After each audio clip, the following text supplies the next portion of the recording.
Bismillahirrahmanirrahim. Welcome to the next lecture. So, before starting the lecture, I'll just talk about what we did last time.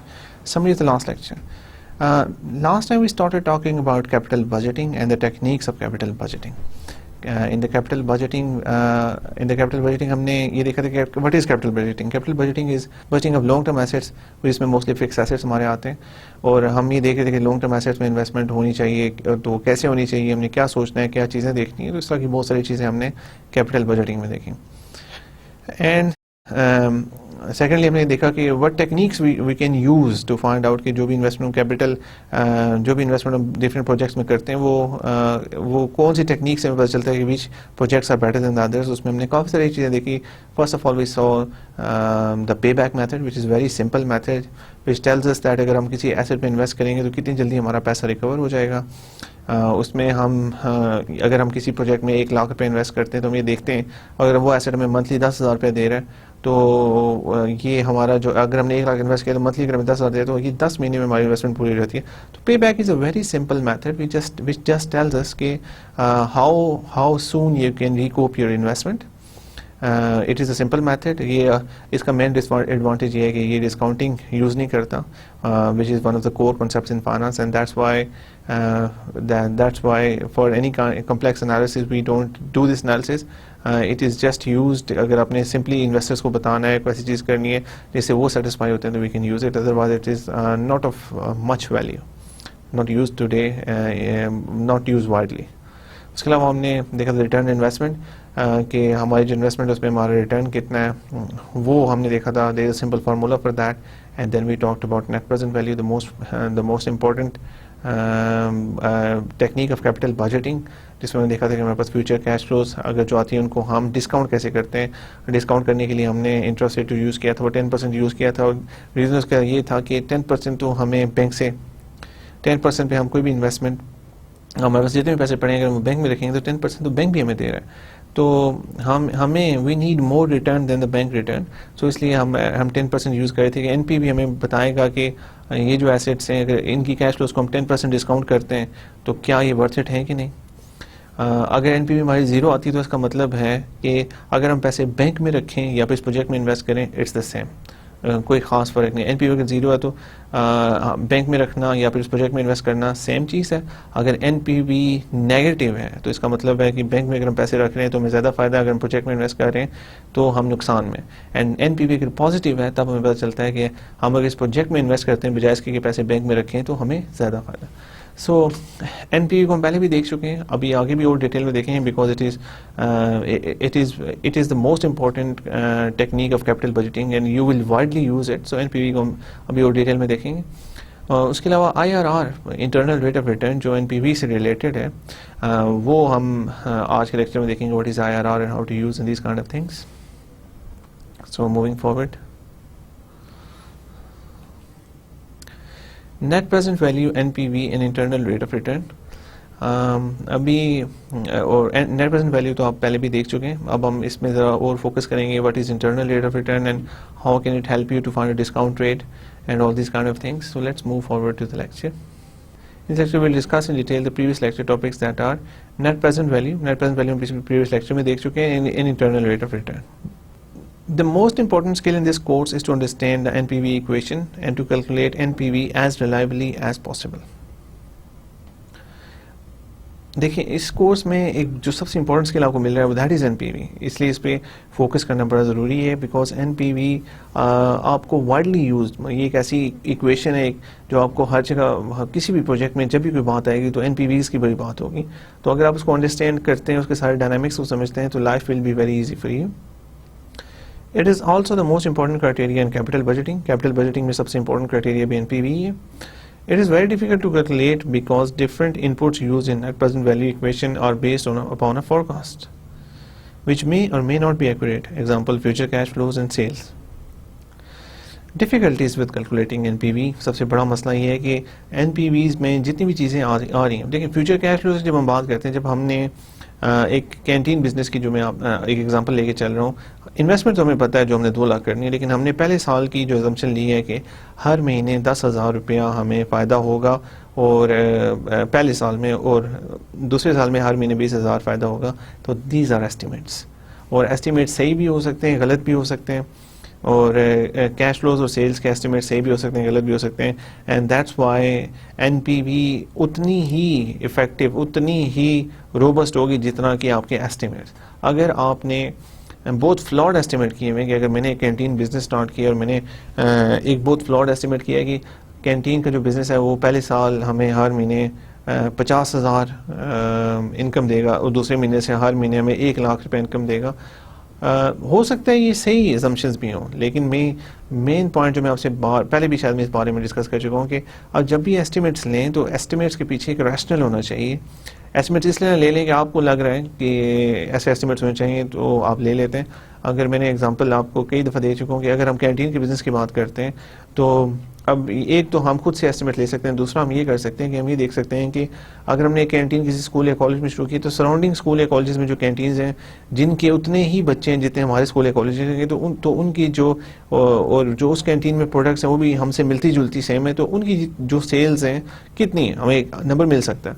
तो अगर आप 3-4 कुछ पता करते हैं स्कूल या कॉलेज से, तो वो जब आपके पास नंबर आते हैं और आप फिर उनकी एक एवरेज निकाल के अपने एस्टिमेट्स बनाते हैं, तो that is much more robust, that is much more reliable than an estimate जो आप सिर्फ खुद से कर लेते हैं,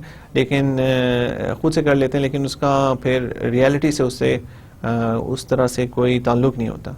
सो याद रखिए बात कि एनपीवी उतना ही इफेक्टिव होगा जितने आपके एस्टिमेट्स हैं। Everything is based on your estimate. So आप कोशिश करें कि आप फोकस करें कि आप जितने भी रोबस्ट एस्टिमेट्स, जितना आप एस्टिमेट्स पे अगर आपको थोड़ा टाइम लगता है, अगर आपको थोड़ी सी मेहनत करनी पड़ती है, तो उसका आपको ज़रूर फल मिलेगा in case of better results of NPV, जिनकी बेसिस पे अगर डिसीजन होगा तो कल ये नहीं होगा कि आपसे एक क्वेश्चन किया जाए कि आपके एस्टिमेट्स पे, आपके एनालिसिस पे हमने डिसीजन दिया और अब कंपनी को लाखों का नुकसान हो गया, करोड़ों का नुकसान हो गया, तो उसके बाद you can be in a very awkward situation. So try not to get in a loophole like that, and try to get robust estimates, because everything is based on estimates when we deal with the future. Similarly, when we talk about the life of the project, again we are estimating the duration of the project. जब हम project की life के बारे में बात करते हैं तो हमें प्रोजेक्ट की ड्यूरेशन के बारे में देखना पड़ता है कि कितना अर्सा चलेगा। ड्यूरेशन अब हम उसका एग्जैक्ट तो नहीं बता सकते कि ड्यूरेशन क्या होगी। अब जब हम कैंटीन की एग्जांपल है तो कैंटीन में इन्वेस्टमेंट तुमने 2 लाख की, तो क्या बिजनेस 2 साल चलेगा? नहीं। अब बिजनेस 2 साल चल सकता है, 2 साल से ज़्यादा भी चल सकता है, 2 साल से कम भी चल सकता है।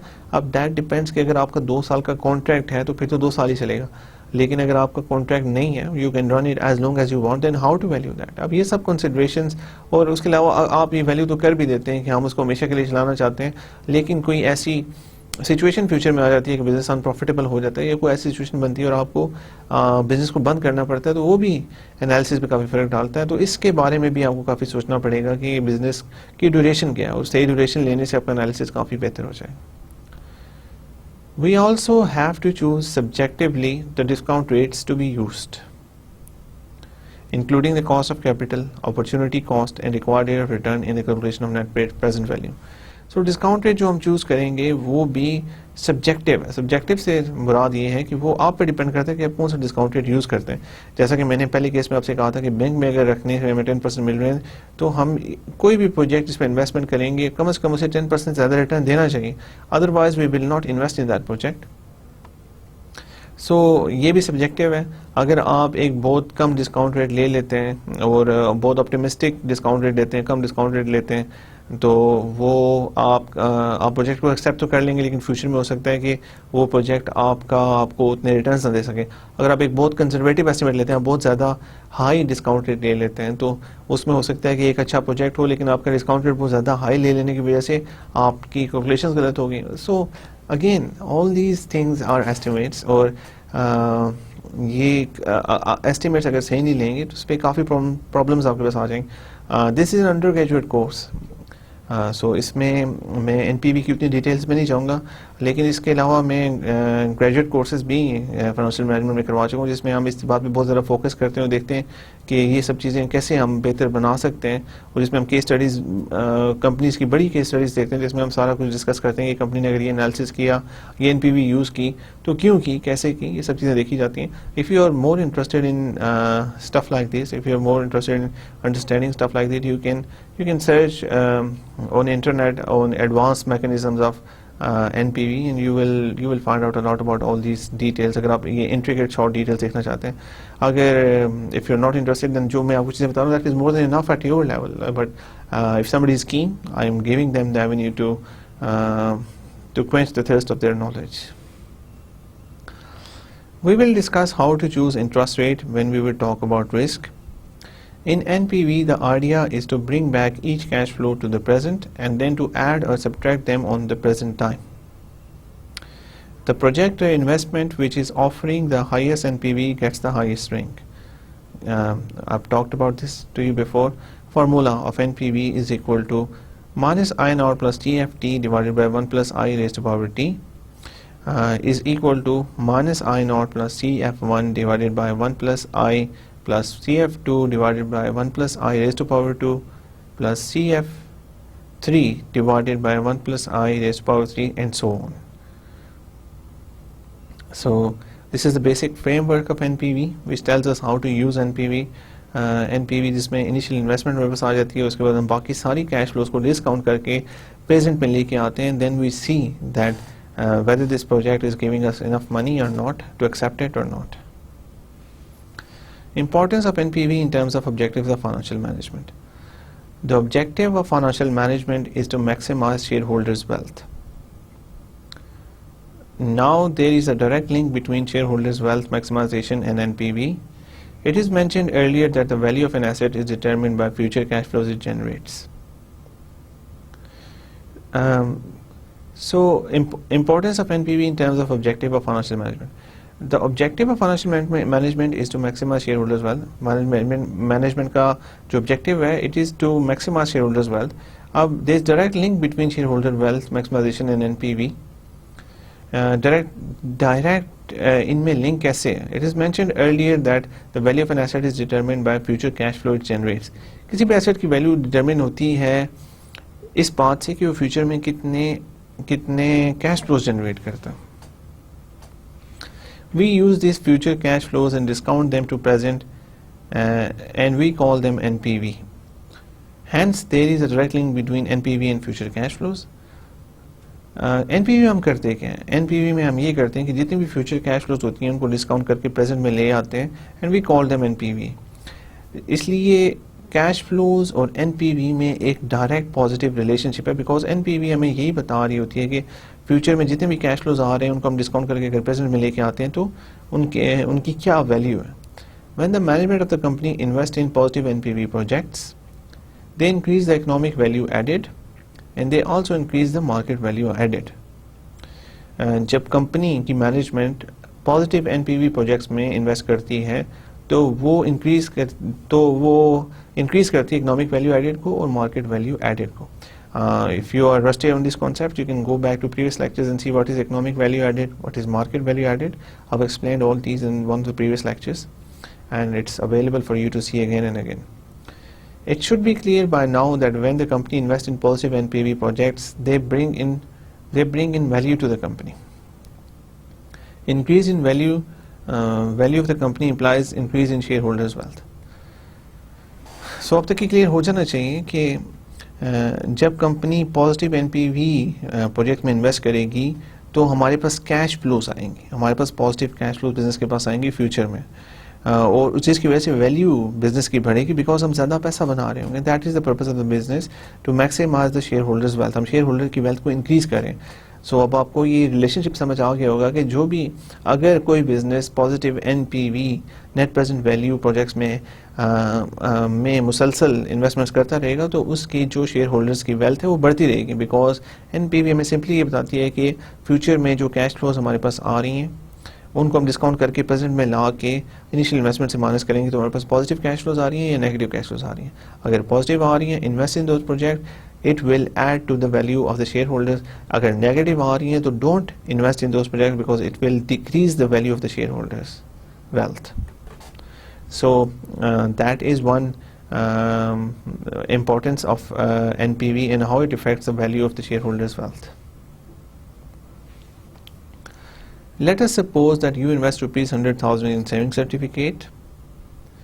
After 1 year, you will receive a coupon payment or profit of 12,000, and you also reclaim your initial investment principal. Right. So let's discuss an example. I would like you to have a shot at this example by yourself first. पहले आप खुद कोशिश कीजिए. I'll give you a few minutes to do this example by yourself, and after that will tell you your answers, and I'll tell you and you can compare whether you've done this right or wrong. So question क्या? Let us suppose that you invest rupees 100,000 in saving certificate. Suppose कि आप 1 लाख रुपया 100,000 saving certificate में invest करते हैं. After 1 year, you will receive a coupon payment. 1 साल के बाद आपको coupon payment मिलेगी और profit of rupees 12,000. Coupon payment जो आपके सेविंग सर्टिफिकेट होते हैं वो आपको जो उनकी आपको 1 साल के बाद पेमेंट मिलती है उसको हम कूपन पेमेंट अक्सर कहते हैं. So remember this word coupon payment और प्रॉफिट. 1 साल के बाद आपको प्रॉफिट मिलेगा 12,000 रुपये और साथ ही and you will reclaim your initial investment principal. अगर आपको प्रिंसिपल वापस मिल जाती है. डिस्काउंट रेट जो आपने यूज़ करना है इन this case is again 10%, because हम फ़िलहाल ये कंपेयर करना चाहते हैं कि ये पैसा अगर हम या तो बैंक में रखते हैं या ये पैसा हम सेविंग सर्टिफिकेट में इन्वेस्ट करें तो हमें प्रॉफिट किस पे ज़्यादा, बैंक में पैसे रखने पे ज़्यादा प्रॉफिट है या फिर सेविंग सर्टिफिकेट में इन्वेस्ट करने में प्रॉफिट ज़्यादा है. I am giving you 2 minutes to just do it yourself and then I will start again. Right, so what's your answer? Let's see what's the right answer. Solution. Step 1. Identify the variables I naught is equal to rupees 100,000. CF1 is equal to rupees 12,000 जो हमारी cash flow 1 साल के बाद आएगी वो 12,000 है. Life is equal to n is 1 year. Life जो है हमारे इस प्रोजेक्ट की वो 1 साल है. सेविंग सर्टिफिकेट ऑब्वियसली हम 1 साल के इन्वेस्ट करें. Required rate of return is equal to 10%. assumed, again it's assumed. And the reason behind is that we can either invest in this saving certificate or we can put that money in the bank. और हम इन दोनों options को compare करना चाहते हैं और bank हमें 10% at least offer करे तो हम रिक्वायर्ड रिटर्न को 10% रख रहे हैं कि कम से कम ये 10% से अगर ऊपर पॉजिटिव नेट प्रेजेंट वैल्यू देता है then we will take it, otherwise we will not put the money in the saving certificate. Annual compounding. So cash flow after 1 year is 100,000. दो कैश फ्लोज हमें वापस मिल रही हैं. एक कैश फ्लो तो हमारी जो इनिशियल इन्वेस्टमेंट है और दूसरी हमारी जो प्रॉफिट हमें उसके ऊपर मिल रहा है. सो let's C. Here we assume that I is 10% because which is the opportunity cost, as you can place that money in the bank and can earn 10% interest rate. I just talked about this. Do not forget that you get back your principal investment after 1 year. जो आपकी principal investment है obviously you will get it back after 1 year as well. वो आपको पैसे वापस मिल जाएंगे. 12,000 उसके अलावा मिलेंगे जो आपको कूपन पेमेंट मिल रही. This is a positive cash flow and must be discounted back to the present like any other future cash flow. तो आपकी जो प्रिंसिपल पेमेंट है आपने उसको भी डिस्काउंट करना है. रिमेंबर ये ना हो कि आप सिर्फ आप अपने जो आपको प्रॉफिट मिला है जो आपको कूपन पेमेंट मिली है आप सिर्फ उसको डिस्काउंट करें और आप अपनी प्रिंसिपल पेमेंट को जो आपने जो शुरू में 1 लाख रुपया उनको दिया था जो आपको वो वापस मिलेगा आप उसको भी डिस्काउंट करेंगे. बिकॉज आज आपने जो उनको 1 लाख रुपया दिया है उसकी वैल्यू डिफरेंट है as compare to 1 lakh rupees 1 year from now. So उन दोनों को कंपेयर करने के लिए जो हमें 1 साल के बाद 1 लाख रुपये मिलेगा उसको हमें डिस्काउंट करके वापस लाना है. तब हमने देखना है कि then it is comparable, otherwise it is not comparable. Step 2. Solve the NPV equation. NPV equation हम देखते हैं जो आपको मैंने कहा था सॉल्व करने के लिए. So try to tally your answers with this solution. NPV is equal to minus I naught plus CF1 divided by 1 plus I raised to power 1. Raised to power 1 is equal डालने की जरूरत नहीं थी because से कोई फर्क नहीं पड़ता. लेकिन इस इक्वेशन में raised to power 1 यहाँ पे आता है बिकॉज 1 साल के बाद पेमेंट मिल रही है. प्लस CF I1 इन्वेस्टमेंट 1 मैंने लिखा divided by 1 plus I. Raise to power 1. So शुरू में 100,000 रुपीज़ हमने इन्वेस्ट किए प्लस 12,000 डिवाइडेड बाय 1 प्लस 0.10 और 10% इंटरेस्ट रेट है इसलिए हम 1 प्लस 0.10 कह रहे हैं. 12,000 को हमने इस पर डिवाइड किया प्लस 100,000 डिवाइड बाय 1 प्लस 0.10 और जो हमें 1 लाख रुपये वापस कर रहे हैं उसको वापस मिल रहा है हम उसको भी डिस्काउंट करें. सो ये जो नंबर्स हमारे पास आ जाते हैं, if you calculate them on the calculator, the numbers are as follows: 100,000 plus 10,909 plus 90,909 is equal to rupees 1,818 net NPV positive, so investment acceptable. So इसका मतलब है कि अगर हमारे पास एक ऑप्शन है कि 10% पे हम ये पैसा बैंक में रख सकते हैं या फिर आपको एक सेविंग सर्टिफिकेट में इन्वेस्टमेंट अपॉर्चुनिटी मिल रही है जो आपको 12,000 रुपीज़ कूपन देगा साल के एंड में और आपको आपकी इनिशियल इन्वेस्टमेंट वापस मिल जाएगी. तो it's better for you to invest in the coupon bond because the net present value of the coupon bond is rupees 1818. So you're better off in investing in the saving certificate. Again note, present value is equal to NPV plus I naught is equal to 1818 plus 100,000 is equal to 101818. सो अगर हम इसमें present value निकालना चाहते हैं तो present value हमारे पास जो टोटल इनिशियल इन्वेस्टमेंट थी हमारी वो 100,000 थी, उसमें हम ऐड करेंगे एनपीवी को तो हमारे पास जो रकम आती है it's 101818. So it's a good investment. You should choose saving certificate instead of putting your money in the bank. Again, looking at the diagram से अक्सर हमें चीज़ें ज़्यादा बेहतर तरीके से समझ आ सकती हैं. Let's see in the diagram. Diagram में अगर हम देखते हैं cash flow diagram saving certificate example में आप देखें तो शुरू में यू आर इन्वेस्टिंग 100,000 रुपीज़. शुरू में 100,000 रुपीज़ ये जो मैंने ब्लू एरो जो डाउनवर्ड पॉइंटिंग ब्लू एरो से पता चल रहा है कि आज आप 100,000 रुपीज़ इन्वेस्ट करें और उसके बाद बाकी जो पहले हम आगे फ्यूचर आउटफ्लोज कैश इनफ्लोज देखते हैं तो उनको फिर हम डिस्काउंट करते हैं. अगर आई देख लें, आई इज इक्वल टू 10%. फिर हम ईयर 1 पे चले जाते हैं. ईयर 1 पे CF1 जो आपको मिल रही है दैट इज इक्वल टू 12,000. 12,000 के इक्वल है जो आपको CF1 मिल रही है. If you see this is CF1 12,000. This is the first downward arrow. I naught rupees 100,000 जो 100,000 आपने शुरू में इन्वेस्ट किए हैं और अब हम इंटरेस्ट रेट को देखते हैं तो इंटरेस्ट रेट इज 10%. उसके जब हम आगे चले जाते हैं तो आगे जो पहली कैश फ्लो आपको मिलनी है that is equal to 12,000 and जो उसके अलावा जो आपकी इनिशियल जो इन्वेस्टमेंट आपने की है 100,000 वो भी आपको वापस मिल जाएगी एक साल के बाद 100,000 रुपीज़. तो हम सबसे पहले इस 12,000 को डिस्काउंट करते हैं 10% पे वापस लेके आते हैं यहाँ पे तो that is equal to 10,909. So obviously हमने इसको 10% डिस्काउंट किया. यहाँ पे 12,000 था लेकिन जब हम डिस्काउंट किया पीछे लेके आते हैं तो इज इक्वल टू 10,909. और सेकंड चीज़ जो 100,000 की पेमेंट हमें वापस मिलनी है तो ऑब्वियसली जो हमने पैसे दिए थे this payment is not exactly वो अब अगर हम इस पेमेंट को उठा के यहाँ पे लेके आते हैं तो वो 100,000 के इक्वल नहीं होगी बिकॉज हमने उसको 10% पे डिस्काउंट करना है. जब हम 100,000 को 10% डिस्काउंट करते हैं तो दैट इज इक्वल टू 90,909. अब हम सारी कैश फ्लोज को प्लस माइनस कर लेते हैं. देखिए these are both of these are positive cash flows तो इन दोनों को हम प्लस करेंगे. This is negative cash flow because आपने ओरिजिनल इन्वेस्टमेंट की थी तो जब इसका रिजल्ट देखते हैं तो that turns out to be 1818. तो दैट मीन्स कि जो हमारे पास कैश इनफ्लोज बाद में आई है वो आज के कैश आउटफ्लो से ज़्यादा है and that why it is a good investment opportunity and it is positive net present value and you should invest in this project instead of putting your money in the bank. In the initial downward sloping arrow shows the cash outflow and after 1 year two upward pointing arrows, number 1 profit to return on initial investment show the cash inflows. Now let us talk about the internal rate of return or IRR. आज का एक और जो important concept हमें देखना था it is called internal rate of return और IRR. सो हम उसको भी देख लेते हैं. इंटरनल रेट ऑफ रिटर्न और IRR is very commonly used criterion for capital budgeting. It is popular with the managers because it gives a very simple answer in the form of annual percentage and you can compare it to inflation rate, cost of capital or financing or to certain financial accounting ratios. The formula uses trial and error method. We talk about the interpretation of IRR in the coming lectures.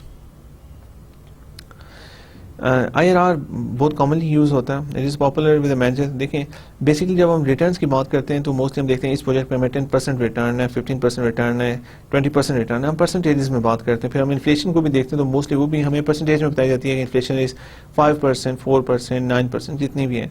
तो NPV में ये है कि हमें एक number मिल रहा होता है. उस नंबर को परसेंटेजेस से कंपेयर करना थोड़ा सा मुश्किल हो जाता है हमारे लिए. इसलिए वी ट्राई एक और इन्वेस्टमेंट क्राइटेरिया हमारे पास मौजूद है IRR, जो हमें एक परसेंटेज बता देता है और वो बेस्ड एनपीवी पे ही होती है. आपको भी पता चल जाएगा कि वो कैसे बेस्ड एनपीवी पे होती है, लेकिन उससे हमें एक बेहतर आइडिया मिल जाता है कि क्या परसेंटेजेस है और उनको हम बाकी सब के साथ कैसे कंपेयर कर सकते हैं और क्या वाकई ये प्रोजेक्ट इन्वेस्टमेंट करने के काबिल है कि नहीं. So will do some examples जिनसे आपको काफ़ी सारी चीज़ें क्लियर हो जाएंगी. The formula is similar to NPV. NPV is equal to 0 is equal to minus I0 plus TFT divided by 1 plus IRRT is equal to minus I0 plus TF1 1 plus IRR plus TF2 1 plus IRR raised to power 2. Basically IRR वो वाला discount rate होता है जहाँ पे हमारी NPV zero हो जाती है, जहाँ पे हमारी नेट प्रेजेंट वैल्यू ज़ीरो हो. मैंने आपको बताया था कि हम उस प्रोजेक्ट में इन्वेस्ट करेंगे जो हमें पॉजिटिव एनपीवी देती हो. तो अगर हमें एक ऐसा रिटर्न रेट ऑफ रिटर्न पता चल जाता है जो हमें बताता है कि इस रेट ऑफ रिटर्न पे एनपीवी ज़ीरो के इक्वल है, तो हम फिर जो प्रोजेक्ट से सिर्फ उन प्रोजेक्ट्स में इन्वेस्ट करेंगे कि जिनमें उस रेट ऑफ रिटर्न से कुछ ज़्यादा रिटर्न मिलता हो. बिकॉज वो उस रेट ऑफ रिटर्न से अगर ज़्यादा रिटर्न हो तो एनपीवी पॉजिटिव होगी. अगर उसके इक्वल होगा तो एनपीवी ज़ीरो होगी. ज़ीरो पर इन्वेस्ट करने का फ़ायदा नहीं. अगर उससे कम होगा तो वो प्रोजेक्ट हमें माइनस रिटर्न्स दे रहे होंगे, उनकी एनपीवी ज़ीरो से कम होगी. I think it is more easy to understand with the help of an example. So we'll do a few examples ताकि जिससे आपको इस concept को understand करने में आसानी हो. The value of I where NPV is 0 is the value of IRR. अब इस इक्वेशन को अगर आप दोबारा से देख लेते हैं तो यहाँ पे किया सिर्फ ये गया कि NPV को हमने 0 के इक्वल किया.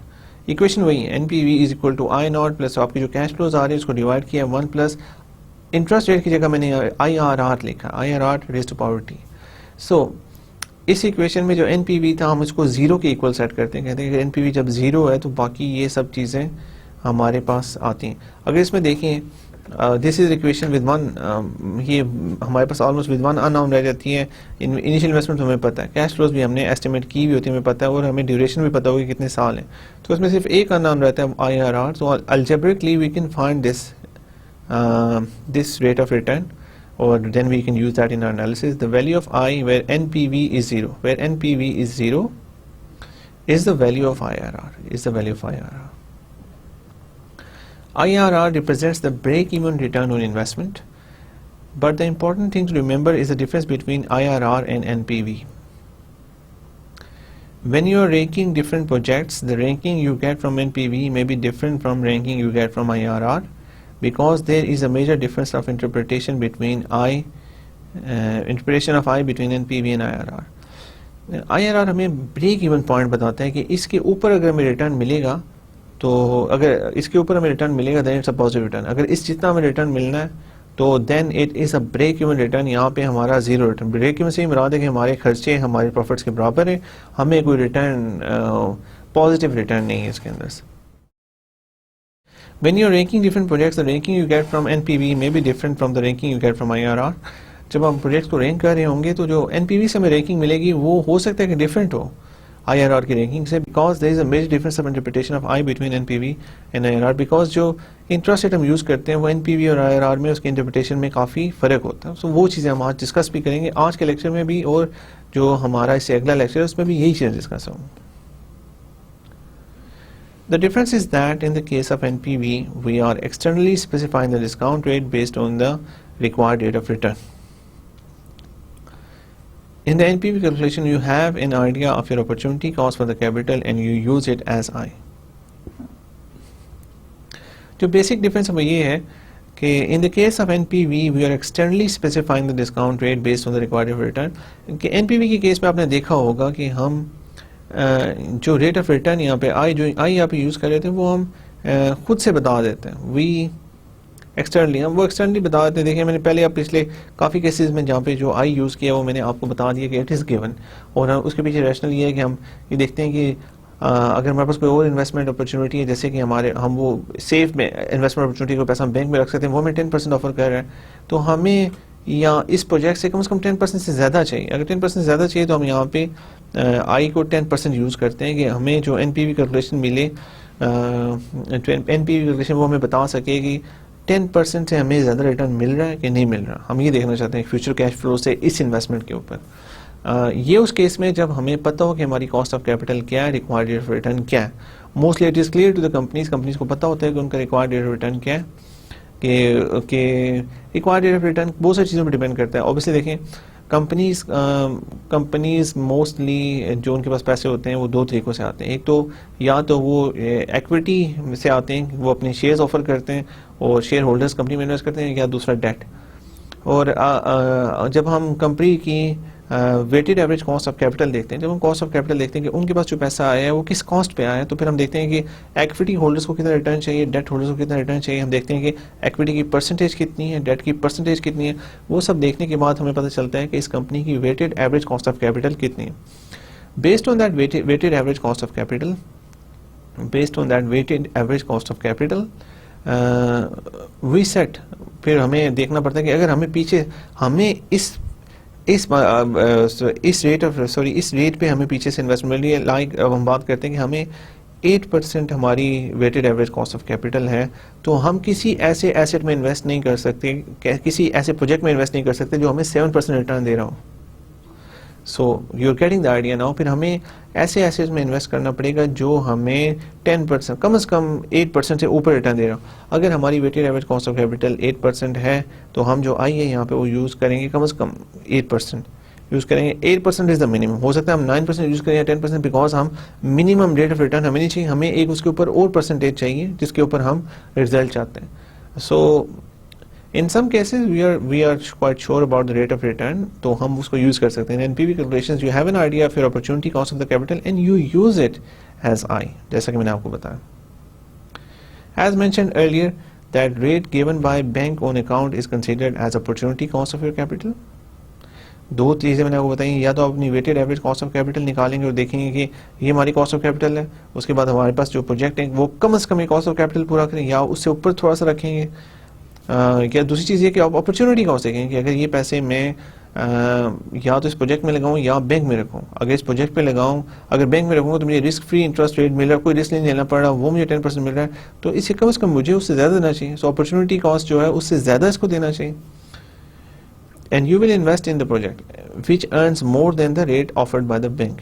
However, in IRR, I is derived from the cash flow pattern of the project. लेकिन IRR में जो I होता है वो जो आपके प्रोजेक्ट का कैश फ्लो पैटर्न होता है उससे हम निकालते हैं कि this should be the discount rate, this is the interest rate coming from the cash flow pattern of the project. Remember that in IRR project we do not externally specify the interest rate but we calculate it from the cash flows.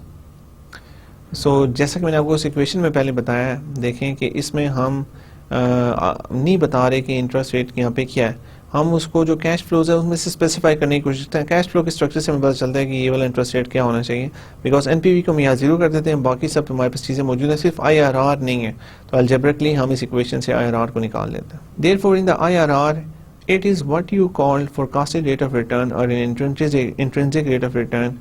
It's an important difference to keep in mind between NPV and IRR. So IRR can be called the forecasted rate of return or an intrinsic rate of return because वो उस project के cash flow के structure से निकल रहा है। This is an important difference to keep in mind between NPV and IRR. NPV में जो आप डिस्काउंट रेट दे रहे होते हैं वो आप खुद से दे रहे होते हैं, if you have an idea of your cost of capital और your opportunity cost of capital. लेकिन IRR के केस में we get the discount rate from the cash flow structure of the project, we do not specify the discount rate as in the case of NPV. Right, so we're coming to an example because an example always clears a lot of the stuff. Consider the same saving certificate example for IRR calculation. जो भी हमने थोड़ी देर पहले NPV के लिए एक saving certificate की example देखी थी, वही हम अब आईआरआर के लिए देखते हैं। तो देखते हैं हमारे पास क्या नंबर्स आते हैं। The only difference is that we will not assume any value for I as we had done in NPV calculation. NPV जब कैलकुलेशन की थी तो उन्होंने I को 10% की इक्वल लिया था, बिकॉज हम सेविंग सर्टिफिकेट को कंपेयर कर रहे थे with opportunity cost. Opportunity cost क्या थी कि अगर हम ये इन्वेस्टमेंट ले तो हमने कौन सी अपॉर्चुनिटी छोड़ी है। जो हमने अपॉर्चुनिटी छोड़ी है वो है bank, putting the money in the bank account, and that was offering us 10%। So इसलिए हम we were taking I as 10%, but in this case we will not specify any discount rates and see कि हमारे पास क्या discount rate आता है। We set the NPV is equal to 0, जैसे कि मैंने आपको बताया कि इक्वेशन में हम NPV को 0 सेट करेंगे and solve the equation for I और IRR। NPV को हम 0 के इक्वल सेट करेंगे और इक्वेशन को सॉल्व करेंगे I या IRR के लिए। NPV is equal to 0 is equal to I0 plus CF1 divided by 1 plus IRR plus CF1 divided by 1 plus IRR। CFI1 देखें, इसमें मैं दोबारा स्पेसिफाई आपके लिए कर लेता हूँ। देखेंगे इसमें सबसे पहले हमने एनपीवी को 0 के इक्वल सेट कर दिया है। इनिशियल इन्वेस्टमेंट हमारी वही है जो हमारे 100,000 रुपीज़ शुरू में इन्वेस्ट किए हैं। कैश फ्लो 1 को हम डिस्काउंट करें यहाँ पे, पहले हम यहाँ पे आई 10% यूज़ करे थे, लेकिन अब यहाँ पे हम कुछ यूज़ नहीं करें, हम IRR लिख रहे हैं और CFI1 divide by 1 plus IRR, ये हमारी इनिशियल इन्वेस्टमेंट जो 100,000 में वापस मिलेगी 1 साल के बाद, उसको भी हम डिस्काउंट करें। वी ऐड, अब मैंने आपको बताया था कि यहाँ पे हमारे पास जो अननाउंस हैं जो हमें पता है उन सबको हम ऐड कर लेंगे। इन्वेस्टमेंट हमें पता है क्या है, कैश फ्लो हमें पता है क्या है, कैश फ्लो ये वाली क्या हमें पता है क्या, तो इसको हम इस इक्वेशन में ऐड करते हैं, देखते हैं क्या आता है। We add ₹12,000 and ₹10,000 as both appearing at the same time. So अब इस इक्वेशन में हम दोनों को इकट्ठा कर लिया बिकॉज ये दोनों एक ही पॉइंट ऑफ टाइम आ रही है और दोनों पॉजिटिव पेमेंट्स हैं, इसलिए हम दोनों को इकट्ठा कर लेंगे। नेगेटिव हो तो तब भी उनको इकट्ठा किया जा सकता है, लेकिन इन दैट केस इनको माइनस करना पड़ेगा। सो कीप इट सिंपल, ये दो पॉजिटिव पेमेंट्स हैं जो एक ही पॉइंट इन टाइम में फ्यूचर में वापस आ रही हैं, सो इनको हम इकट्ठा कर लेंगे और डिस्काउंट कर लेंगे। 0 is equal to -100,000 plus CF1 plus CFI1 divide by 1 plus IRR। अब अगर हम देखें तो 100,000 तो उसी तरह ही है। अब इन दोनों में जब हम डालते हैं 12,000 हमें CF1 मिलने थे सेविंग सर्टिफिकेट पे और 100,000 हमारी इनिशियल इन्वेस्टमेंट जो हमें वापस मिली है, इसको हम डिवाइड कर लेंगे 1 प्लस IRR पे। अब थोड़े से अलजेब्रिक मैनिपुलेशंस करने के बाद हमारे पास जो IRR आएगा it is 112,000 divided by 100,000 minus 1। No need for trial and error because you have one variable and one unknown. अब यहाँ पे अगर हम देखें तो हमारे पास 1.12 माइनस 1 आ रहा है, इट इज़ इक्वल टू 12% पर annum। सो जो इस प्रोजेक्ट की कैश फ्लो बेसिस के ऊपर हमारे पास जो डिस्काउंट रेट आया, रिक्वायर्ड रेट ऑफ रिटर्न आया, इट इज़ 12% पर annum। अब जो हमने रेट वहाँ पे यूज़ किया था दैट वाज 10%। अब एक चीज़ आप याद रखें कि ये जो 12% हमारे पास आ रहा है, ये हमें बता रहा है कि अगर हम 12% डिस्काउंट रेट यहाँ इस इक्वेशन में यूज़ करेंगे तो जो NPV हमारे पास होगी वो 0 होगी। So that is the break even interest rate which we get by IRR, कि जो फिर इक्वेशन में हम डालेंगे तो हमें पता होगा कि NPV 0। तो obviously if we want to invest in this project we need more than 10%। अगर 12% से कम हमें मिल रहा है तो इसका मतलब है कि NPV इज इक्वल टू 0, और NPV अगर 0 है तो उस प्रोजेक्ट में हम इन्वेस्ट करने का कोई फ़ायदा नहीं है। So we need more than 12%। Anything over 12% is fine, even 12.1 is fine. और उसके लेकिन ये डिपेंड करता है कि आप कितना ज़्यादा चाहते हैं। हो सकता है आप 13% पे एक्सेप्ट करें प्रोजेक्ट को, बट आपको ये आइडिया हो गया है कि IRR कैसे हमें IRR में बताता है कि कौन सा इंटरेस्ट रेट है जहाँ पे NPV 0 होती है हमारी। इससे नीचे अगर इंटरेस्ट रेट हम यूज़ करेंगे तो NPV नेगेटिव होगी। Is that a good IRR, IRR और अ लो IRR? These things we discussed in this and in the next lecture. Now one very important thing which you need to consider when you are evaluating an investment proposal is to look at NPV and to see how it changes as you change the discount rate. तो एक project में आपके लिए देखना बड़ा ज़रूरी है कि NPV कैसे चेंज होती है जब आप डिस्काउंट रेट को चेंज करते हैं। जब आप मुख्तलिफ डिस्काउंट रेट चेंज करेंगे तो NPV चेंज होगी, और आपने ये देखना है कि NPV जो चेंज हो रही है कितना चेंज हो रही है। देखें, आप जब डिस्काउंट रेट लेंगे एक प्रोजेक्ट में, हो सकता है कि फ्यूचर में आपकी cash flows cash flows change हों या कैश फ्लोज उतनी ना हो जितनी आई हैं आपके पास, और अगर आपने एक स्ट्रिक्ट मार्जिन रखा, एनपीवी का जो मार्जिन वो थोड़ा है, तो इसका मतलब है कि ज़रा सा भी चेंजिंग होता है कैश फ्लोज में तो आप नेगेटिव में चले जाएंगे। सो हमने ये देखना है कि कितना एनपीवी में फ्लक्चुएशन, इंटरेस्ट रेट में फ्लक्चुएशन करने से एनपीवी में कितना फ़र्क पड़ता है, ताकि हमें श्योर हो कि अगर इंटरेस्ट रेट फ्लक्चुएट होता भी है, कोई ऐसी चीज़ होती है तो हमें इतना ज़्यादा फ़र्क नहीं पड़ता। अभी हम एग्जाम्पल देखेंगे तो आपको ये काफ़ी क्लियर हो जाएगी। This is also known as NPV profile. इसकी पिक्चर मैं अगली स्लाइड पे आपको दिखाता हूँ। Logically when you increase the discount rate the denominator become large and your net present value become smaller. What you find as a result is downward sloping line. The point where NPV is 0 would be the IRR of the project. जब हम discount rates को increase करेंगे तो denominator becomes large, because जो नीचे वाली term है obviously cash flow divide by 1 plus r is power t, तो जब हम इंटरेस्ट रेट को हाई करेंगे तो ऑब्वियसली नीचे वाली टर्म बड़ी हो जाएगी, नीचे वाली टर्म बड़ी होगी तो जो आपकी नेट प्रेजेंट वैल्यू वो कम हो जाएगी, वो छोटी हो जाएगी. When you find as a result the downward sloping line, तो फिर इसका मतलब है कि जैसे जैसे हम इंटरेस्ट रेट को इंक्रीज करेंगे वैसे वैसे अपनी नेट प्रेजेंट वैल्यू कम होती जाएगी. So it is a downward sloping line, जो मैं अगले पेज पर आपको दिखाऊंगा. The point where NPV is 0 would be the IRR of the project. और जिस पॉइंट पे वो आप डिस्काउंट रेट को इंक्रीज करते रहेंगे और जिस पॉइंट पे वो आपकी एनपीवी 0 हो जाएगी वो आपका पॉइंट आईआरआर होगा. सो let's see this example NPV profile. इसमें अगर आप देखें तो हम IRR यहाँ पे 12% आ रहा है. अगर 0% इंटरेस्ट रेट है तो हमारे जो NPV आ रही है it is equal to something like 6,200. अब उसी तरह जब ग्रेजुअली जैसे जैसे हम डिस्काउंट रेट को इंक्रीज़ करते जा रहे हैं हमारी NPV डिक्रीज़ होती जा रही है. फिर एक पॉइंट आता है कि जहाँ पे हमारी NPV इज़ इक्वल टू 0, और वो जो पॉइंट है दैट इज़ कॉल्ड IRR. तो इन दिस केस अगर हम देखें तो ये 10 और 15% के दरमियान से थोड़ा सा पहले आता है. अगर एग्जैक्टली दरमियान में होता तो 12.5 होता, लेकिन दरमियान से थोड़ा सा पहले इस it is 12%. IRR is equal to 12%. So that's how you can understand conceptually IRR using a low and high value of I. Plot 2 points on the graph and extend the NPV line. Where the line cuts the horizontal axis would be reflected by the value of IRR. अब आपको NPV profiling is very easy to do. अब आप Excel में भी कर सकते हैं ये. इसके अलावा इंटरनेट पे आपको काफ़ी सारे ऐसे टूल्स मिल जाते हैं जिससे आप इजीली सब कुछ कर सकते हैं.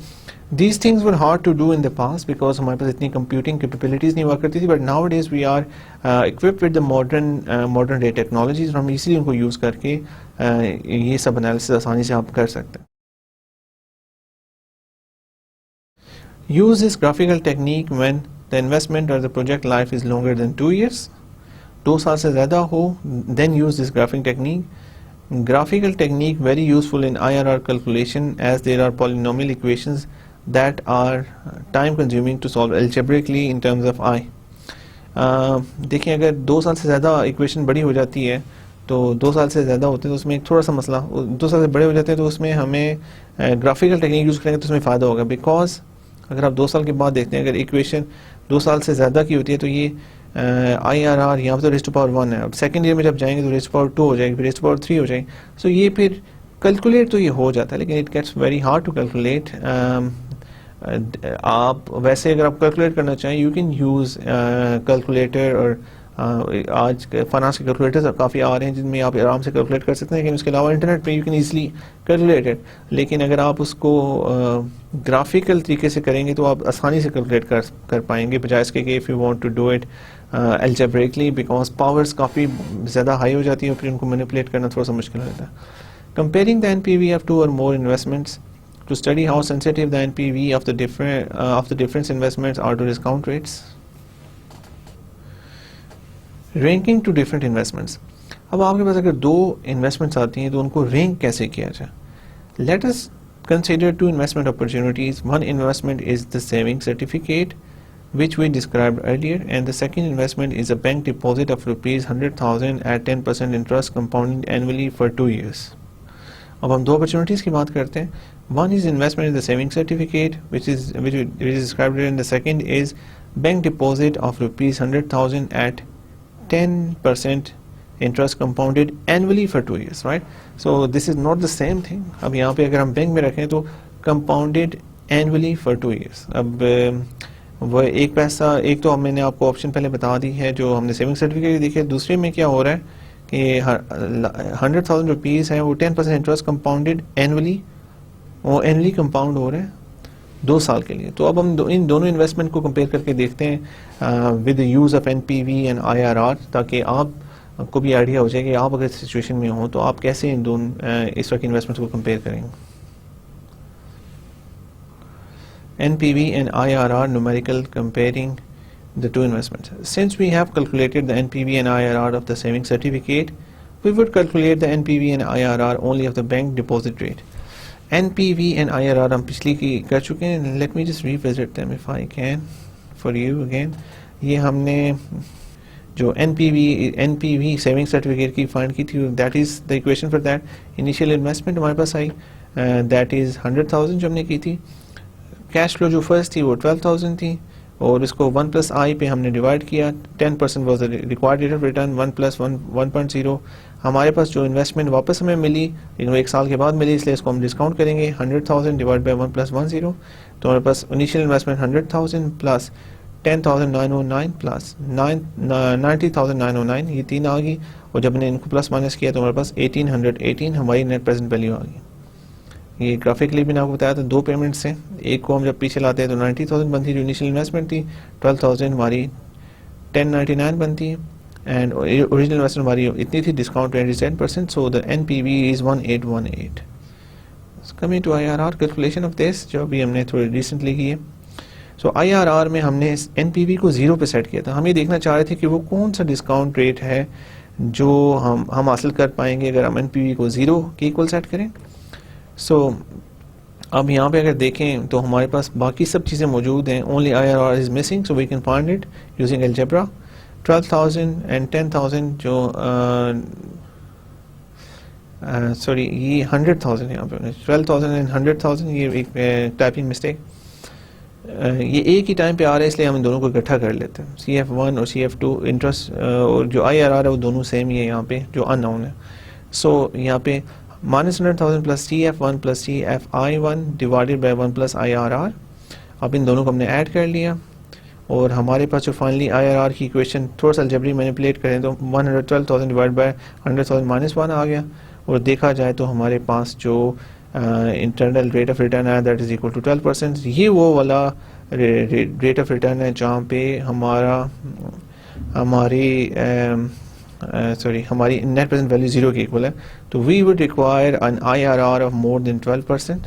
अगर हमने इससे कम पे प्रोजेक्ट को लिया तो we will have negative net present value which is not good for the share holders. So finally जो अब हम दूसरे से कंपेयर करना चाह रहे थे एग्जांपल में वो ये है, इस जो पिछले एग्जांपल को हम कंपेयर करना चाह रहे हैं बैंक डिपॉजिट के साथ जो हमें जिसमें 100,000 रुपीज़ हम रखेंगे 2 साल के लिए, हमें 10% इंटरेस्ट रेट कंपाउंडेड एनली 2 साल के लिए मिलेगा. So let's see. अब दूसरे के लिए हम देखते हैं bank deposit example. Present future value is equal to present value plus 1 plus I raised to power n. अब हमने 2 साल के लिए उसको एनली कंपाउंड किया है तो 100,000 multiply by 1 plus 1 10% interest rate है रेज़्ड टू पावर 2. सो हमारे पास जो फाइनल रकम आ रही है it is equal after 2 years it is equal to 1,21,000. So जब हम इसकी NPV फाइंड करते हैं, let's find the NPV and see what it comes. NPV is equal to 100,000 जो हमारी 100,000 which is our initial investment, ये हमारी इनिशियल इन्वेस्टमेंट है, प्लस 10,000 डिवाइड बाय 1.1 ये हमारे पहले साल का इंटरेस्ट रेट है, plus 11,000 divided by 1.1 raised to power 2. ये पहले साल का जो इंटरेस्ट रेट था हमने इसको रेज़ पावर 1 किया बिकॉज 1 साल के बाद है. अब ये कंपाउंड इंटरेस्ट है. जो इंटरेस्ट एक दफ़ा हमारा ऐड होता है उसको हम ऐड करके दोबारा इंटरेस्ट कैलकुलेट करते हैं. कंपाउंड इंटरेस्ट मैंने आपको काफ़ी क्लियरली पहले करवा दिया हुआ है. 11,000 सेकेंड ईयर में हमारे पास 11,000 divided by 1.1 raised to power 2 और सेकेंड ईयर में जो हमारी ओरिजिनल पेमेंट है वो भी हमें वापस मिल जाती है. That is equal to 100,000 divide by 1.1 raised to power 2. तो अगर हम सारे नंबर्स को रोटेट करते हैं तो ये 100,000 plus 9090 plus 917736. So these are the numbers we come up with. These are the numbers we come up with. और इसको जब हम initial investment से minus this is minus number, so यहाँ पे minus मिस हो गया. So ये जब हम नंबर सारे मेरे पास आते हैं तो हम इनको प्लस माइनस करते हैं तो हमारे पास 826 रुपीज़ आते हैं. 826 IRR. अब इसकी फाइंड करने की कोशिश करते हैं तो NPV को हमने ज़ीरो कर दिया. 100,000 हमारे ये and 10,000 divide by 1 plus IRR plus 111,000 divided by, हमने इन दोनों क्योंकि ये एक ही पॉइंट पे दोनों कैश फ्लोज आ रहे हैं इनको इकट्ठा कर लिया. 1,11,000 divide by 1 plus IRR raised to power 2. अब देखें, अब ये this is possible to find mathematically, possible हो सकता है लेकिन थोड़ा सा मुश्किल हो जाएगा, इसलिए आप इस ग्राफिक कैलकुलेटर या किसी चीज़ से यूज़ करके कर सकते हैं. But trial and error IRR is equal to 10.5%. तो हमारे पास जो IRR इसका आ रहा है वो 10.5% आ रहा है. So now let's compare these two projects and see the interesting results we come up with. Compare investment IRA savings certificate to investment bank 2. So first पहले केस में interest rate is 10% per annum. जो हमारे पास saving certificate पे जो हमारी वो आई थी, saving certificate पे जो हमारा NPV थी it was 1818 and bank deposit पे हमारा 826. IRR जो हमारा सेविंग सर्टिफिकेट पे है वो 12% और 12% पे जाके हमारी NPV ज़ीरो हो रही है और बैंक डिपॉजिट पे 10.5% पे हमारी NPV ज़ीरो हो जाती है. Saving certificate appears to be a better investment because it offers both higher NPV and higher IRR. So इस केस में we have a clear winner in this case because NPV is positive. NPV is 1818 in the first case and IRR is also 12% as compared to 10.5% in the second case. So we have a conclusive winner in this case, which is the saving certificate as compared to the bank deposit. Now we NPV and IRR numerical comparing the two investments. अगर हम दोनों investments को compare करते हैं, उनके graph IRR graphs बना के हम देखते हैं इंटरेस्ट रेट्स को इंक्रीज या डिक्रीज करने से क्या फ़र्क पड़ रहा है. सो let's C. So in this case the blue line is showing the bank NPV and the red line is showing the saving certificate NPV. तो अगर देखा जाए तो शुरू में जब हमारा डिस्काउंट रेट कम था, जब डिस्काउंट रेट हम देखते हैं, जब यहाँ पे हम देखते हैं, let me just show you the exact point. So यहाँ पे देखा जाए डिस्काउंट रेट वाज अबाउट 5%. तो bank investment is better for us as compare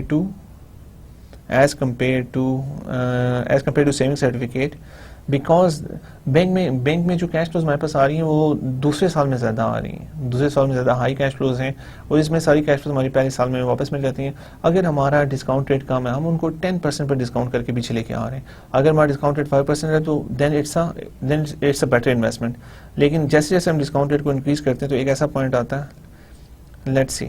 सो ये क्रॉस ओवर पॉइंट आया था. इस पॉइंट के बाद हमारी जो सेविंग सर्टिफिकेट है वो हमारे लिए बेटर है और जो हमारा बैंक इन्वेस्टमेंट हमारे लिए बेटर नहीं है because the problem is that कि जैसे जैसे हमारा डिस्काउंट रेट बढ़ता जा रहा है उतना ही ज़्यादा हम डिस्काउंट करते जा रहे हैं जो सेकेंड ईयर के बाद हमारे पास पेमेंट आ रही है.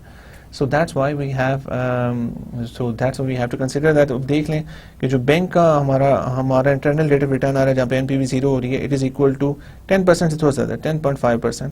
और जो दूसरी आ रही है इट इज़ इक्वल टू 15% अगर यहाँ पे बनता है तो उससे पीछे यहाँ पे it is about equal to 12%. So this is just a graph showing you both investments. इस तरह के बहुत सारे ग्राफ्स अंडरस्टैंडिंग के लिए यूज़ किए जाते हैं. This was one two understand better this concept. The above diagram shows NPV profiles of investment intersections at the crossover point. Slope of bank deposit investment is steeper because the larger cash flows are taking place later in time, 2 years instead of 1 year of saving certificate. As I just mentioned कि bank में जो bank में हमें ज़्यादा cash flows मिलनी है वो second year में मिलनी है, लेकिन सेविंग सर्टिफिकेट में हमें जो ज़्यादा कैश फ्लोज मिलनी है फर्स्ट ईयर मिलनी है. इसलिए जो बैंक का जो हम देख रहे हैं, बैंक की जो लाइन आ रही है वो ज़्यादा स्टीपर है.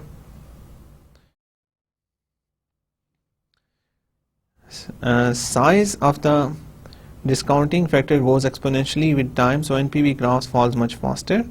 The IRR at this point is 8.8%, crossover point is 8.8%. 8.8% पे दोनों प्रोजेक्ट्स का जो हमारी NPV है that is same. अगर अब इसे ऊपर नीचे हमारा रेट ऑफ रिटर्न होगा तो फिर हमें डिफरेंट रिजल्ट्स मिलेंगे.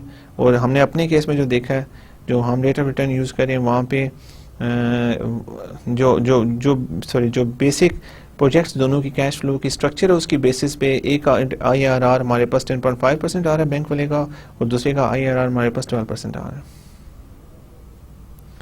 At this point, the NPV of both investment is equal at about 2950 when IRR is less than 8.8% cross point. Then the NPV of bank deposit is high. तो ये आप देख लें कि इस पॉइंट से नीचे अगर हमारा इंटरेस्ट रेट होता है, इस पॉइंट से हमारा अगर नीचे इंटरेस्ट रेट होता है 8.8% से हमारा नीचे इंटरेस्ट रेट है, तो NPV हमारे बैंक डिपॉजिट्स की हाई है. और इस पॉइंट पे हमारे दोनों इन्वेस्टमेंट अपॉर्चुनिटीज़ की NPV is equal which is equal to 29 यहाँ पे 2950 है. लेकिन in our case we took the interest rate is equal to 10%. जब हम 10% लेंगे तो obviously saving certificates are much better option for us as compare to bank deposits. NPV and IRR numerical comparing the two investments. Investment criteria, IRR interpretation, how high is high? So these are some questions कि अगर IRR को हम interpret करते हैं कितना high अच्छा होता है और बाकी सब चीज़ें आती हैं. Let's just see this criteria. Investment criteria, IRR interpretation, how high is high, macro aspects. अब कुछ इसमें this depends on macro aspects as well. One of the most important macro aspects is inflation, and IRR, which is considered low for a medium inflation country like Pakistan, may be considered high for a low inflation country like USA, Japan, and Singapore, where inflation is below 5%. देखिए IRR depend करता है आपकी macro economy है, उसमें बहुत सारी चीज़ें आ जाती हैं. अगर हमने एक IRR रखा हुआ है पाकिस्तान की, अगर हम IRR देखेंगे वो डिफरेंट होगा as compare to Japan and Singapore, क्योंकि पाकिस्तान में इन्फ्लेशन इज़ अबाउट 9 to 10% और इन मुल्कों में इन्फ्लेशन, जापान की inflation is very low, it's extreme low, it's about 1% से भी थोड़ा सा कम है. सो अगर हम जापान के लिए कोई IRR देखेंगे जो 12% या 13% होगा तो उनको बहुत हाई लगेगा. लेकिन अगर हम वो पाकिस्तान के लिए देखेंगे जब इन्फ्लेशन 9 to 10% है तो 12% इज़ नॉट दैट हाई. सो इसलिए IRR जब हम देखने जाते हैं तो हमें ओवरऑल मैक्रो इकोनॉमिक कंडीशंस और सब चीज़ें देखनी पड़ती हैं कि कौन से मुल्क में देख रहे हैं और वो कैसे इंटरप्रेट करना है. सो that is one important aspect of IRR. So second important thing is risk-free rate of return. Recall our discussion from earlier lecture on interest rates and money markets. वहाँ पे हमने risk-free rate of return को बहुत detail में देखा था और इसका पूरा फार्मूला जब हमने rate of return का फार्मूला ड्राइव किया तो उसमें हमने सब कुछ देखा है कि what is exactly is risk-free rate of return और उसकी क्या क्या चीज़ें, उसके ingredients क्या हैं, सब चीज़ें क्या हैं. In Pakistan we use the government T-bill rate which varies from 7% to 12% per annum depending on the money market. Considering the risk-free rate of return, the IRR on the investment is not very good. We will talk more about the risk-free rate of return when we study risk. जो हमें bank rate offer कर रहे होते हैं वो mostly risk-free rate of return से मिलता जुलता है. इससे थोड़ा सा ज़्यादा इससे मिलता जुलती रेट ऑफ रिटर्न होते हैं जो बैंक्स ऑफर कर रहे होते हैं. सो ऑब्वियसली आपने देखा होगा कि हम हमेशा कंपेयर कर रहे होते हैं अपने NPV को बैंक के इन्वेस्टमेंट के साथ. तो हमें ये देखना पड़ता है हमारी इकॉनमी में रिस्क-फ्री रेट ऑफ रिटर्न क्या जा रहा है, और अगर वो काफ़ी ज़्यादा लो है, अगर वो 3% है या 2% है तो फिर 12% इज़ वेरी हाई. लेकिन अगर 7 to 12% as in the case of Pakistan तो 12% is not very high. So risk free rate of return में देखना पड़ेगा क्या है. उसके अलावा हमने ये देखना है कि रिटर्न ऑन इन्वेस्टमेंट है या return on equity. If the investor has an existing running business that generate cash flows, then any new project that matches or exceeds the return of the existing business is worth considering. अगर एक investor का एक running business है then कोई भी project जो match करता हो या एक्सीड करता हो return on existing business is worth considering. उसके बारे में सोचा जा सकता है जो आपको ज़्यादा रिटर्न दे सकता हो बिजनेस. लेकिन इसके साथ इसके काफ़ी सारे प्रॉब्लम क्या है. Return on asset and return on equity are financial accounting ratios based on net income not cash. Return on equity and return on assets, remember these are based on the cash on the books of on the historical books of our company, and they don't represent cash, and historical cost and book value not market value नहीं बता रहे होते. Whereas IRR is based on cash and forecasted market value. लेकिन IRR जो है वो हम cash पे बेस करते हैं। देखिए हम सब कुछ कैश पे करते हैं। The financial ratios are calculated based on the profits reported in the income statement, whereas the IRR takes into account the cash flows rather than the accounting profits in the calculation. So IRR को इनसे compare करना थोड़ा मुश्किल है, इस वजह से कि जो स्टेटमेंट्स हमारे पास आ रही हैं सारी वो हमारी return on asset, return on equity, वो हमारी फाइनेंशियल स्टेटमेंट्स पे बेस्ड है, लेकिन IRR सारा कैश बेस्ड है। सो ये थोड़ा सा प्रॉब्लम इसमें आता है। Weighted average cost of capital or hurdle rate. If the investor invested in existing operating business that runs on borrowed money or financing, then the borrower bears the cost of interest, says 18% in Pakistan. Obviously, the rate of cash generation should exceed the rate of interest. मैंने पहले भी आपसे बात की थी कि अगर हमारी फाइनेंसिंग हमें 18% पे चीज़ मिली हुई तो हम सिर्फ उन प्रोजेक्ट में इन्वेस्ट करेंगे जो 18% से हमें ऊपर दें। Otherwise it is just not useful investing those projects, we will lose money if we are going to do that. The IRR of a new project should exceed the weighted average cost of capital. We will discuss this in detail when we study capital structuring. When IRR is above the weighted average cost of capital, the excess return represents surplus that increase shareholders' wealth. The detail on WACC should be further discussed in capital structure determination. So today we saw the details of net present value and internal rate of return, and many interesting results came up.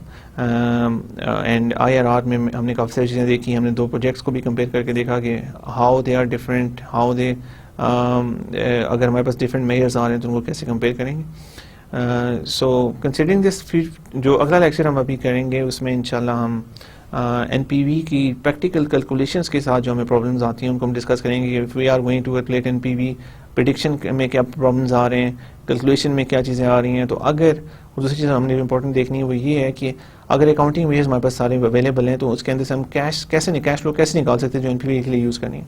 So we will do that in the next lecture. So hopefully I will see you in the next lecture. Thank you very much for your time. See you soon. अल्लाह हाफिज़।